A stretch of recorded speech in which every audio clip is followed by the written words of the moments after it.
वित्तेश्वराय नमः।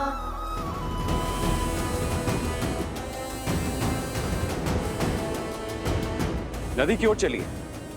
अवश्य ही वो अपनी प्यास तृप्त करने नदी की ओर भागे होंगे। ओम श्रीं ह्रीं क्लीं श्रीं वित्तेश्वराय नमः। ओम श्रीं ह्रीं श्रीं वित्तेश्वराय नमः। ओम श्रीं ह्रीं क्लीं श्रीं क्लीं वित्तेश्वराय नमः। ओम श्रीं ह्रीं क्लीं श्रीं क्लीं वित्तेश्वराय नमः। ओम श्रीं ह्रीं क्लीं श्रीं क्लीं वित्तेश्वराय नमः। हे तमसा माता, सहायता कीजिए हमारी माता भी आप ही की भांति हैं। प्रकृति का अंग आप जल देवी हैं और हमारी माता वन देवी हैं। बचाइए हमें तमसा माता। वित्तेश्वराय नमः। ओम श्रीं ह्रीं क्लीं श्रीं क्लीं वित्तेश्वराय नमः। आपके पुत्रों को हमारा आशीर्वाद प्राप्त करने के लिए नदी में स्वयं स्नान करना होगा और आपकी संतानों की सुरक्षा हमारा दायित्व है।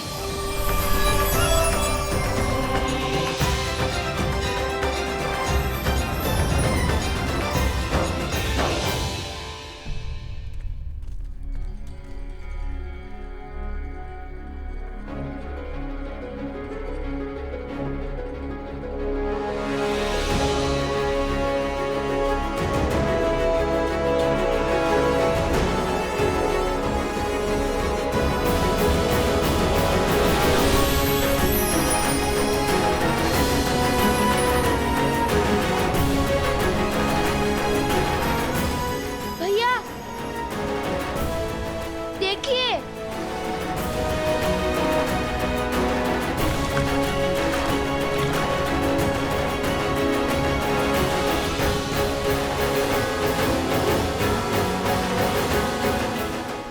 ये तो कुबेर की नगरी अलोकापुरी का द्वार है। यक्षराज कुबेर, उन ऋषि कुमारों ने अयोध्यापति महाराज श्री राम के अश्वमेध यज्ञ के अश्व को रोकने का दुस्साहस किया है। अयोध्या नरेश श्री राम के नाम पर मैं आपसे निवेदन करता हूं कि यह द्वार खोल दीजिए।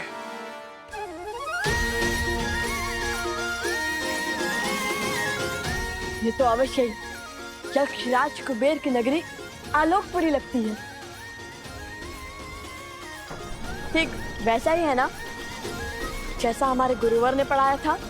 भैया महल का द्वार खुल चुका है, चलो भीतर चलते हैं। यदि कोई मिला तो उनसे स्वर्ण का महल का पता पूछ लेंगे।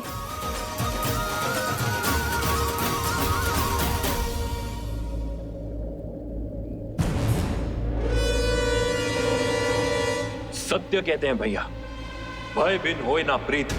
यक्षराज कुबेर, यदि आपने यह द्वार नहीं खोला तो आपको मेरे बाणों का सामना करने के लिए सज्ज होना पड़ेगा। और स्मरण रहे, इक्ष्वाकु वंशजों के बाण कभी भी खाली नहीं गए हैं।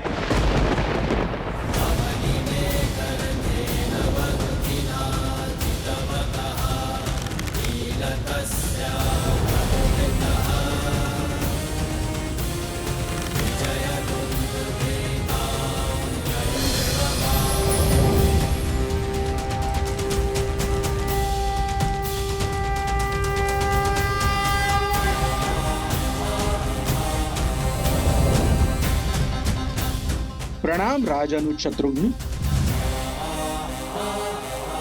प्रणाम। लेकिन मैं आपका अभिनंदन लेने नहीं, अश्वमेध यज्ञ के अश्व के चोरों को लेने आया हूं। उन ऋषि कुमारों को मुझे सौंप दीजिए कुबेर, जिन्होंने अभी आपके नगर में प्रवेश किया है।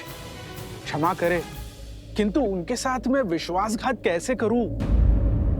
आप तो जानते हैं ना वो कौन है। अब वो कोई साधारण बालक नहीं है, वो अनमोल रत्न है, केवल मेरे लिए नहीं अपितु समस्त संसार के लिए। सब जानता हूं मैं, जानता हूं कि उन्होंने अश्वमेध यज्ञ के अश्व को चुराकर कहीं तो छुपाया है। उस अश्व को खोजकर ये यज्ञ को पूर्ण करवाना कर्तव्य है मेरा। आप मुझे भीतर जाने दीजिए। आप तो बली है, कृपया मेरा निवेदन स्वीकार करें, हट ना कीजिए। आप शायद भूल रहे हैं यशराज कुबेर, जिसके अश्वमेध के मार्ग में आप बाधा डाल रहे हैं वो वही श्री राम है, जिनके अनेक उपकार हैं आप पर। उन्हीं के कारण संसार रावण जैसे महाराक्षस के प्रकोप से बचा, और आप भी। उन्हीं के कारण आपको आपका पुष्पक विमान पुनः प्राप्त हुआ। उस उपकार का, उस ऋण का ये मूल्य चुकाएंगे आप? अश्वमेध यज्ञ के अश्व के चोरों को बचाकर? ये श्री राम का अपमान भी है और उनका विद्रोह भी, और आपकी कृतज्ञता भी।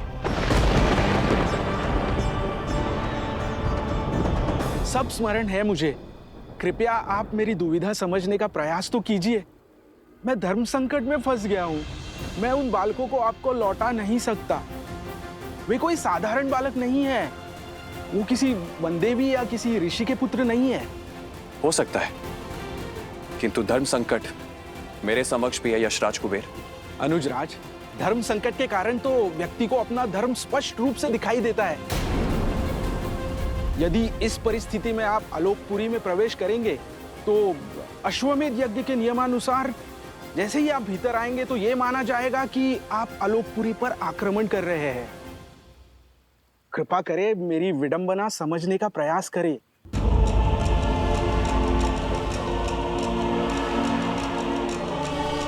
ठीक है, खेलिए दाव, पर भूलिएगा मत, चोर का सहायक भी चोर ही होता है कुबेर। वो बालक अधिक समय तक आपके संरक्षण में नहीं रहने वाले हैं। शीघ्र ही उन बालकों को महाराज श्री राम का सामना करना होगा। उस क्षण की प्रतीक्षा तो समस्त संसार को है।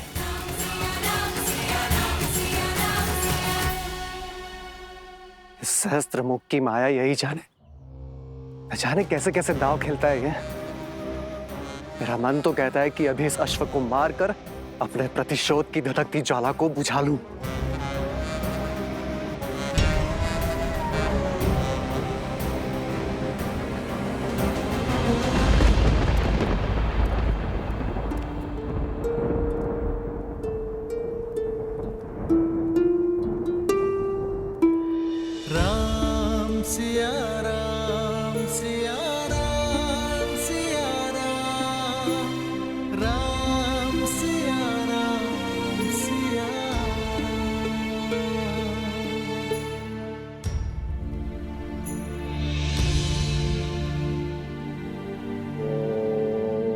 ब्रह्मदेवाय नमः। ओम ब्रह्मदेवाय नमः। हे ब्रह्मदेव, आप तो संसार के निर्माता हैं, जीवन दाता है। इस धरा पर हो रहे हर यज्ञ के कर्ता धर्ता है। मेरी आपसे विनती है ब्रह्मदेव, इस विकट परिस्थिति में मेरी सहायता कीजिए। ये राम सीता के सिवाय और किसी का नहीं हो सकता। ना मैं पुनर्विवाह कर सकता हूं और ना ही ये राज्य छोड़ सकता हूं। अश्वमेध यज्ञ की सफलता धर्म की रक्षा के लिए अति आवश्यक है। जो मूरत मेरी सीता की सूरत है, जो इस यज्ञ के लिए मंत्र नहीं पढ़ पाई, यदि देवता उससे रुष्ट है तो यह यज्ञ असफल हो जाएगा ब्रह्मदेव। धर्म हार जाएगा। मेरी सहायता कीजिए ब्रह्मदेव।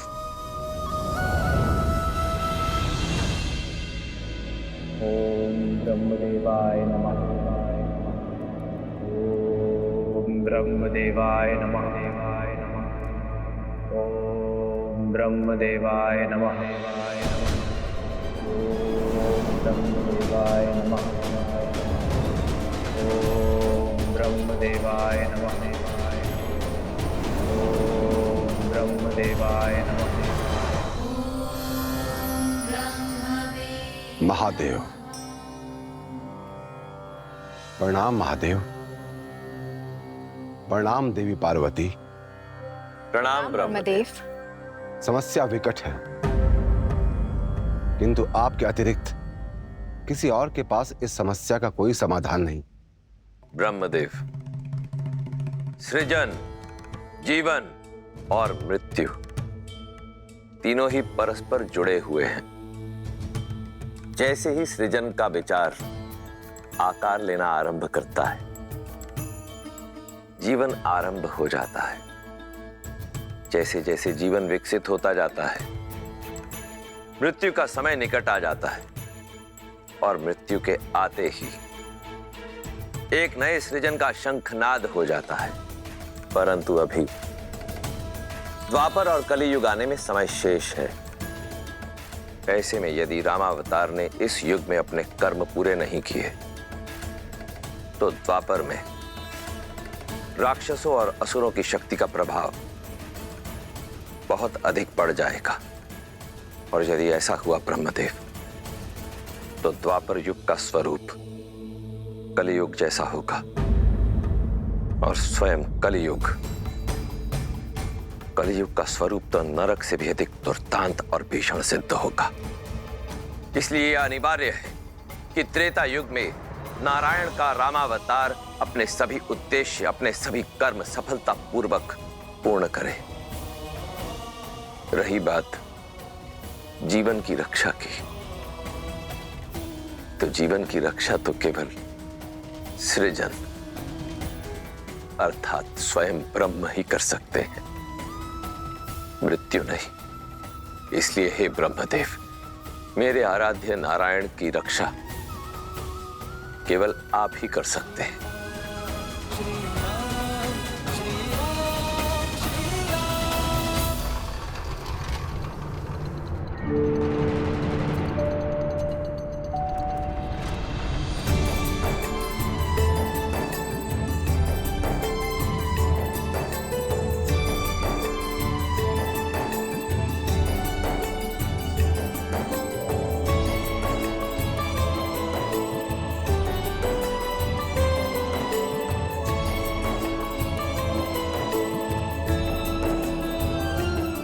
अद्भुत, ये महल तो पूरा स्वर्ण से बना है।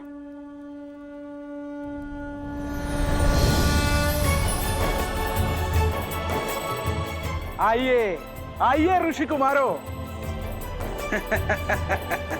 मेरी नगरी आलोकपुरी में आप दोनों का स्वागत है।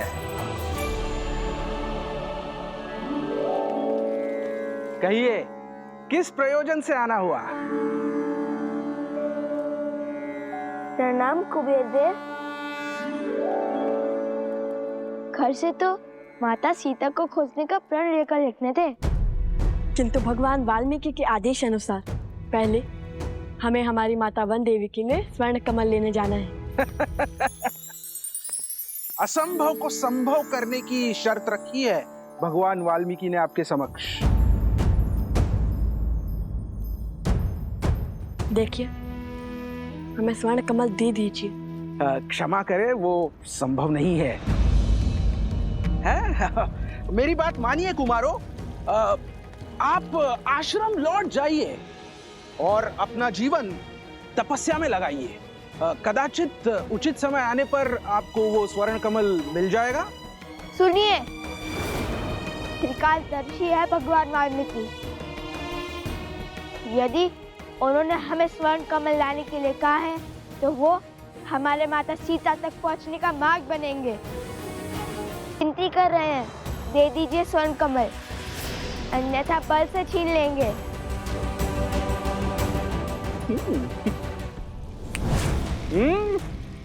अब आपने चुटकी नहीं बजाई, युद्ध का आह्वान किया है, तो हमें आप सबको हराकर स्वर्ण कमल पर आधिपत्य स्थापित करना होगा।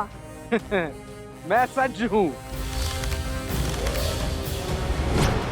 आक्रमण!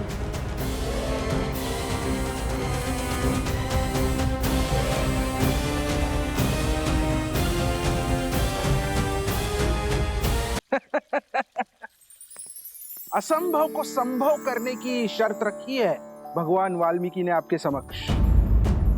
वैसे कुमारों, मैंने वो स्वर्ण कमल आपको दे भी दिया तो उसे कोई देख नहीं पाएगा। क्या? क्यों? वो ऐसे कि इस ब्रह्मांड में अनगिनत दिव्य वस्तुएं होती है, क्या वो सभी हमें दिखाई देती है? नहीं ना? ठीक उसी प्रकार आप जानते हैं, एक काल था जब ये द्वार सभी को दिखाई देते थे। वो समय था सत्ययुग।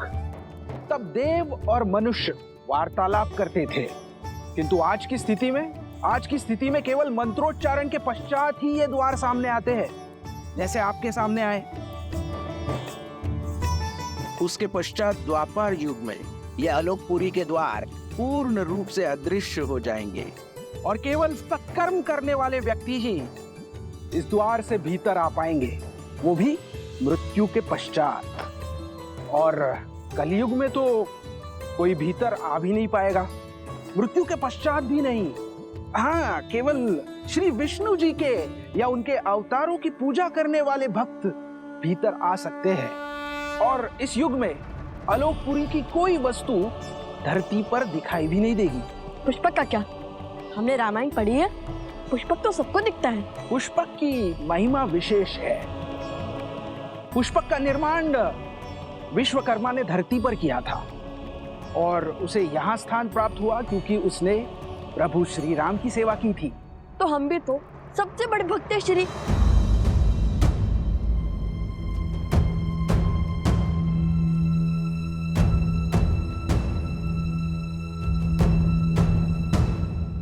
देखिए, हमें स्वर्ण कमल दे दीजिए। हमारे भगवान वाल्मीकि के आदेश का उल्लंघन नहीं कर सकते। क्षमा करें, वो संभव नहीं है। मेरी बात मानिए कुमारों, आप आश्रम लौट जाइए और अपना जीवन तपस्या में लगाइए। कदाचित उचित समय आने पर आपको वो स्वर्ण कमल मिल जाएगा। सुनिए, विनती कर रहे हैं, दे दीजिए स्वर्ण कमल, अन्यथा बल से छीन लेंगे।